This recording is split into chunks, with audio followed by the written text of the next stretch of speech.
Well, time has run out on Nevada bills that failed to meet deadlines, but others have immunity from this fate and could still end up on the governor's desk. Among them is a measure keeping both sides of justice reform issues at the forefront. Ed Pierce updates us on AB 91.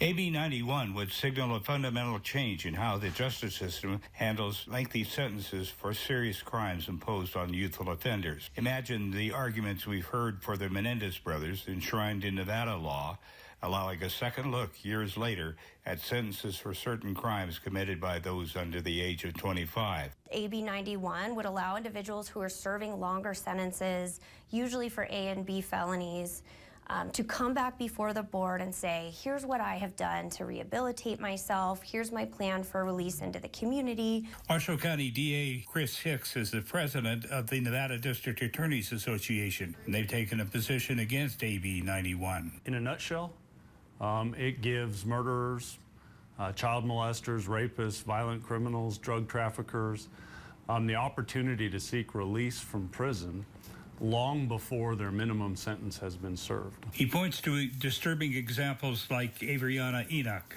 convicted of murdering her stepdaughter, confining her to a dog cage and starving her to death. The 5-year-old weighed 16 pounds when she died. Horrible, horrible case. Again, she was sentenced to life in prison with parole eligibility after 36 years.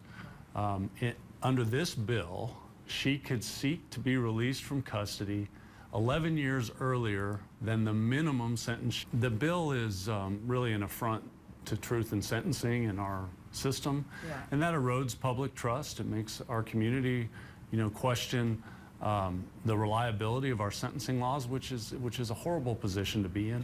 I think that the problem with the truth in sentencing argument is that truth in sentencing is part of the tough on crime agenda, which is from the 1980s and 1990s. And they're catchphrases that have been revived recently, but not really based on data. I'm not aware of any studies that show that harsher sentences or longer sentences reduce recidivism. Arguments like these should trigger a fiery debate, but we've waited most of the session to hear it.